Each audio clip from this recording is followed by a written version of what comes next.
తుమ్మల నాగేశ్వరరావు గారు తెలంగాణ వ్యవసాయ శాఖ మంత్రి మీద దాడి చేయడం జరిగిందని, అసలు ఎందుకు దాడి చేశారు సార్? ఏం అవసరమై ఉంటుంది?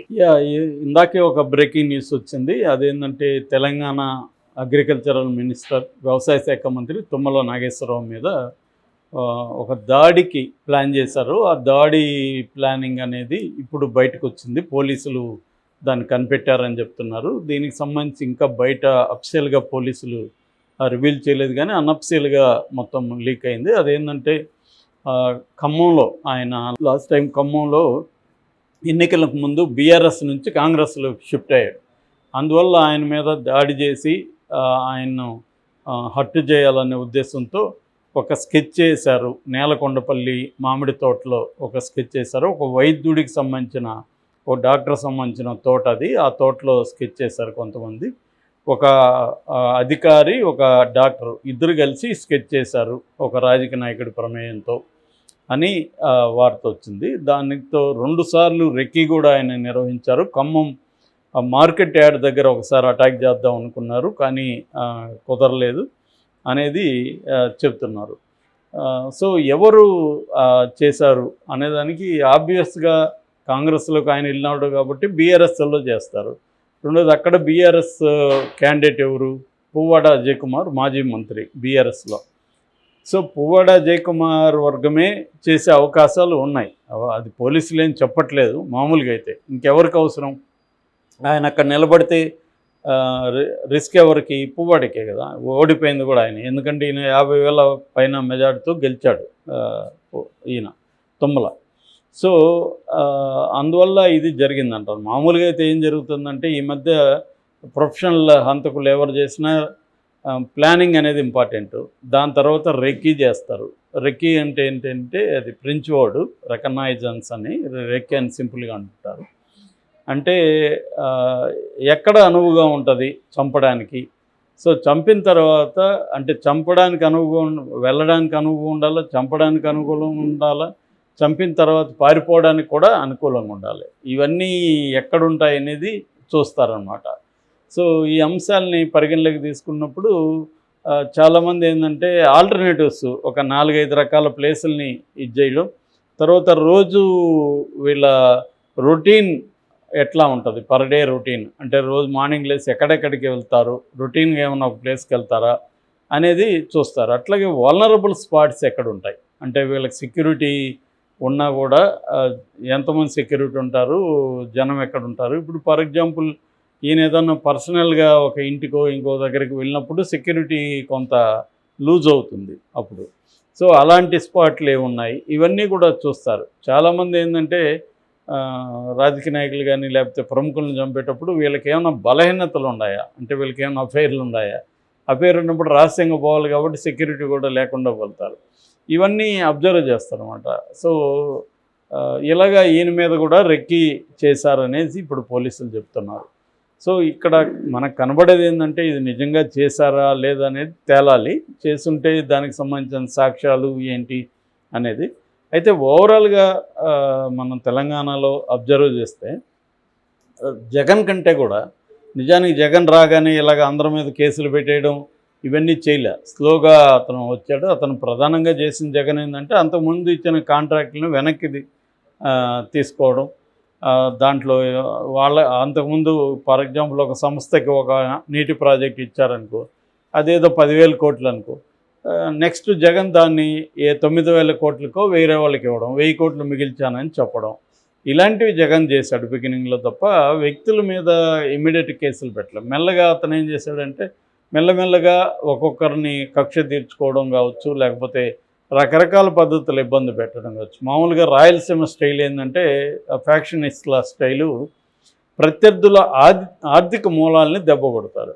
ఇవాళ అది ఒకప్పుడు రాయలసీమ అని ఉంది, కానీ అందరూ అదే చేస్తారు. మోడీ కానీ అందరూ కూడా అధికారంలో ఉండేవాళ్ళు ఏం చేస్తారంటే ప్రత్యర్థుల్ని ఆర్థికంగా దెబ్బ కొట్టడం ద్వారా వాళ్ళ మీద ప్రెజర్ పడుతుంది. ప్రెజర్ పడడం వల్ల నువ్వు బాబు నేను నీ కాలు పట్టుకుంటా, నన్ను కాపాడని మన దగ్గరికే వస్తాడు. అంటే ఎవరైతే అతన్ని ఇబ్బంది పెడతారో వాళ్ళ దగ్గరికి వస్తుంది. ఇది ఓల్డ్ పాత టెక్నిక్. ఇది వర్కౌట్ అవుతుంది కాబట్టి ఇప్పుడు కూడా అమలు చేస్తుంటారు. సో జగన్ దాన్ని బలంగా అమలు చేశారు. మనకి ఇప్పుడు జేసీ బ్రదర్స్ లాంటి వాళ్ళ ఆర్థిక వ్యవస్థను ఎలా దెబ్బ కొట్టాడో చూసాం. వాళ్ళు బస్సులు క్లోజ్ చేసేసారు, వాళ్ళ మైన్స్ అంతా కూడా ఇబ్బందులకు గురైంది. ఇట్లా కొన్ని వందల కోట్ల లాసులు అట్లాగే అనేక చోట్ల చేయడం. దీనివల్ల రెండు జరుగుతాయి. ఒకటి వాడు దాన్ని తట్టుకోలేకుండా మన దగ్గరికి వచ్చేసి శరణు కోరడం.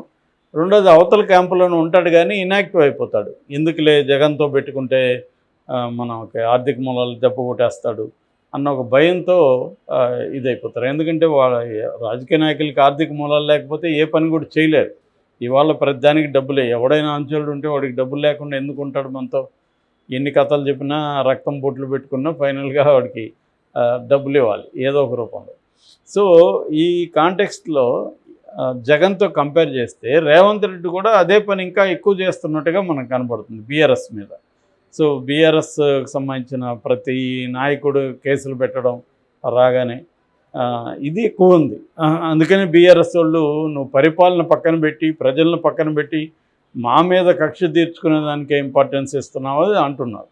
సో అది రేవంత్ రెడ్డి అది చేస్తున్నట్టే కనబడుతుంది. బిగినింగ్ వచ్చి ఏదో ప్రజా దర్బారు అవి ఇవి అన్నారు, 6 గ్యారంటీలు అమలు అన్నారు. కానీ ఈ లోపల వాళ్ళకి లక్కీగా వాళ్ళకి కూడా తెలుసు ఎన్నికల కోడ్ వస్తుంది, అంతవరకు మనం డ్రామా చేద్దామని చేశాడు. సో ఈ లోపల ఎన్నికల కోడ్ వచ్చింది. సో అమ్మయ్యను ఊపిరి పీల్చుకున్నారు. ఇప్పుడు ఎన్నికలు అయిపోయినాకన్నా వాళ్ళు అవన్నీ చేయకపోతే ప్రజల్లో వ్యతిరేకత వస్తుంది. ఆల్రెడీ కేసీఆర్ జనంలోకి దూసుకొస్తున్నాడు. కేసీఆర్కి ఆయన సీజన్డ్ పొలిటీషియను, ఆయనకు ప్రజా ఉద్యమాలు ఎలా చేయాలి, వ్యవస్థలతో ఎలా మేనేజ్ చేసుకోవాలి, ఇవన్నీ కూడా ఆయనకి కొట్టిన పిండి. ముఖ్యంగా ప్రజా ఉద్యమాల విషయంలో ఆయన కొట్టిన పిండి వ్యవస్థల కంటే. వ్యవస్థలతో మనం చంద్రబాబుతో కంపేర్ చేయలేం. చంద్రబాబు నెంబర్ 1 ఆ విషయంలో. అంటే ఏ వ్యవస్థని ఎలా మేనేజ్ చేయాలి, ఏ వ్యవస్థలకి మన మనుషుల్ని ఎలా పంపించాలి, ఎవరిని ఎట్లా ఎక్కడెక్కడ ప్లేస్మెంట్ అంటాం, పొజిషనింగ్, ఆ పొజిషనింగ్ ఎక్కడెక్కడ ఎలా చేయాలి అదంతా బ్రహ్మాండంగా ఆయనకు వచ్చు అనమాట. కేసీఆర్కి అంత లేదని మనకు అర్థమవుతుంది. ఆయన క్రైసిస్ వచ్చినప్పుడే తెలుస్తుంది. ఎప్పుడైనా మన క్రైసిస్ వచ్చినప్పుడే మన బలహీనతలు బయటపడతాయి.